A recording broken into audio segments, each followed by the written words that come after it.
that is enough of that. Anyway, Zeros here from the Heart of Horror Files crew. Yay! With nobody because I'm by myself right now. I would use other people, but they're not here. Anyway, I am reading this here story, Beware of Those Who Do You Harm, from the Creepypasta website. With this here link right here, you can do it, and I'll put that in the description later, I guess. There, copied. I'll paste it later. Anyway, it's by some random person. I think Angie something or other. I haven't read it, and I don't care to read it, except to y'all. So, you know, that. Alright, here, let me just rate it. I don't care if it's good or not. Anyway, though, let's get reading, I guess. The suggested tracks. By the way, the song you just heard, or we're hearing, this song right here. It's called Monsters by Matchbook Romance, not Cat and Mouse by TRJA. Anyway, Wendy ran as fast as she could. She had no time to stop at any of the houses that flew by as she ran, because she knew the darkness was closing in on her. Besides, this was all her fault, her grave mistake. She had allowed darkness into her life, and she wasn't about to lead it into her grave or others. Oh, my bad. Her parents had already paid the price for it. She blinked back tears as she remembered, just moments before, how she had walked in to find the disemboweled bodies of her parents lying in the heap on the floor, and how a dark figure had stepped from the shadows into the moonlight, holding a bloody knife and revealing himself to be. Wendy shook her head as she continued to run. Now was not the time. He was coming for her, and she had to lead him as far away from her little hometown as possible. All of her friends and neighbors were there. She could at least save them. Wendy had resigned herself to her fate. It was what she deserved, after all. But how could she have known that the one she loved the most would turn out to be something wicked? Wendy paused to catch her breath. She was standing in front of the cornfield that separated her town from the next one. Wendy thought back again to when she had first met him. She was always drawn to stranger people, and the new boy in town definitely fit the bill. Everyone stayed away from him at school, so she was the only one brave enough to talk to him.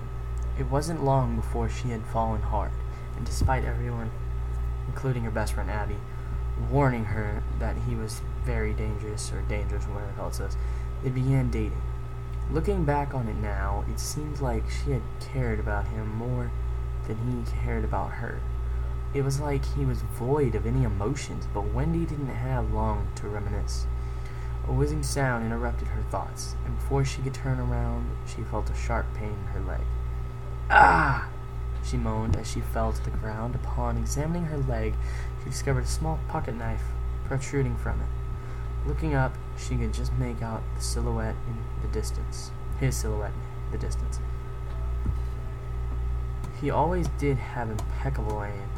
She gritted her teeth, pulled out the knife, tried to stand, because the knife hit her in the back of her knee.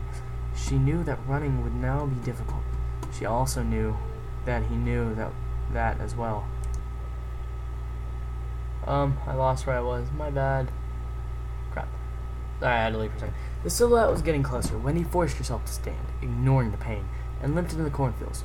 Glancing over her shoulder, she saw that she was leaving a trail of blood behind. It must assuredly lead him straight to her. He must have predicted that as well. Oh well, it didn't matter now. He was away from the town, and her best friend. That's all that mattered. Finally, up ahead, she could make out what she was looking for. There was an old abandoned house in the middle of those cornfields. No one knows why it was there. Rumor has it that it had been there ever since the town was first established. It certainly looked hundreds of years old. It also looked similar to a plantation house, only not as big. Still, it was pretty big and spooky. No one, as far as Wendy knew, had ever lived there or even had any interest in buying it. She and her friends used to dare each other to spend the night there when they were kids. Who could have known that this would be her final resting place? Since no one bothered to lock the doors, Wendy staggered inside, slamming the door behind her. The pain in her leg was becoming unbearable, and the loss of blood was starting to make her head spin.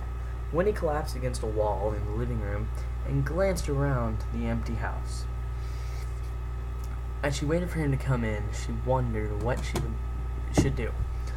She had come here without a plan, only wanting to lead him away. But what happens after?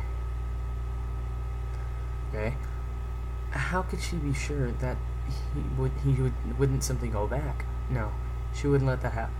She had let the wrong one in, so he was her responsibility. It would all end here. Let's go. Her head snapped up as the front door slowly opened. She was out of time. Using the windowsill next to her, she managed to stand.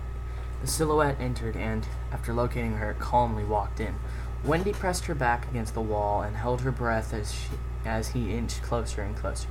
The closer he got, the more clearly she could see him, thanks to the light provided by the window. When he was just an arm's length away, she could examine him in his entirety. I don't know. The bloody white hoodie, the knife that used on her parents, the long black hair covering most of his face. Wendy wanted to look into his cold black eyes, but he held his head slightly down, making it difficult. Instead, Wendy glanced again at the knife that he gripped in his hand, as if his life depended on it. "Jeff," Wendy murmured. Jeff slowly lifted his head. She could only see one eye, but its stare burned into hers. Carefully, she lifted her head and pushed his hair aside. His face was made up like it always was, like the Joker. She found his strangeness interesting, but it scared everyone else to look at him.